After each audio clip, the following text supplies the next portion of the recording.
I would like to thank Carissa McKnight for this article. And I'm not surprised. This came out on Bloomberg October 6, 2020.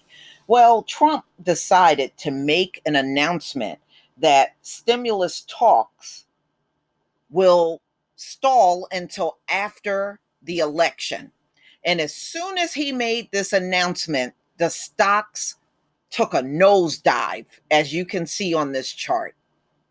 I mean, it plummeted right after that announcement. I got some audio I want you to hear. Do we have any sense here of what prompted this decision by Trump to make this move, and does it really derail the process? Right. So the president just tweeted that he was frustrated with Nancy Pelosi and doesn't believe that she was negotiating in good faith.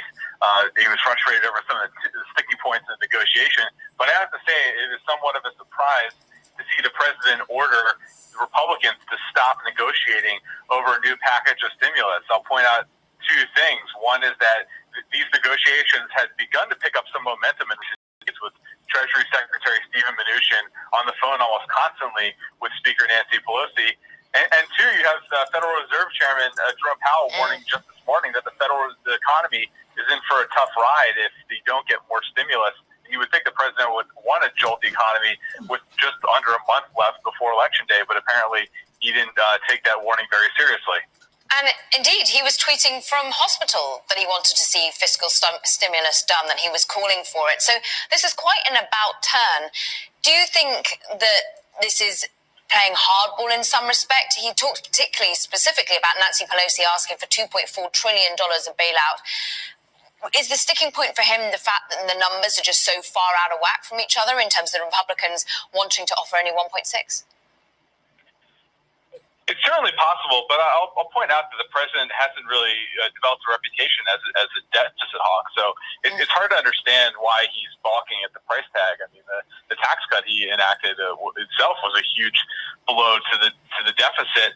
And again, these are warnings that were, I think Republicans were balking at the price tag, but I think some of us in Washington expected the president to go in the opposite direction and push Republicans to go for a big deal, given it's so close to Election Day. And now you have him not only apparently derailing the talks for now, but I mean, really now, as far as the Washington blame game goes, the fact that he's pulling the plug on talks, the Democrats could say, well, look, he's the one who derailed this. It's not our fault that we're not getting any stimulus. Jordan, the airline index is now off about 2%. And last Friday, the airlines were talking about announcing some layoffs. And Nancy Pelosi had come out and said, hold off, stimulus is imminent, and really trying to make sure that people aren't permanently laid off. So my question to you is, what does this now mean? If you can give us a little bit of an indication of jobs that now might be lost. And I'm just going to throw this out there. Is this a negotiating tactic? Yeah, I mean, it's just happened, so it's hard to divine the president's motivations right now. We know this is in his playbook of negotiating tactics, so I wouldn't rule it out that him walking away, maybe he thinks that Pelosi will try to chase him down to get back to the table. But as you mentioned, the stakes are high, and there's really not a whole lot of time to get this done. The airlines were warning just last week that tens of thousands of workers could be furloughed across the major airlines like United and American if they don't get immediate relief. So the longer this drags out, the more likely it seems that those layoffs or furloughs are going to actually happen and people are going to lose their jobs. Yeah, the electoral impact one has to think through.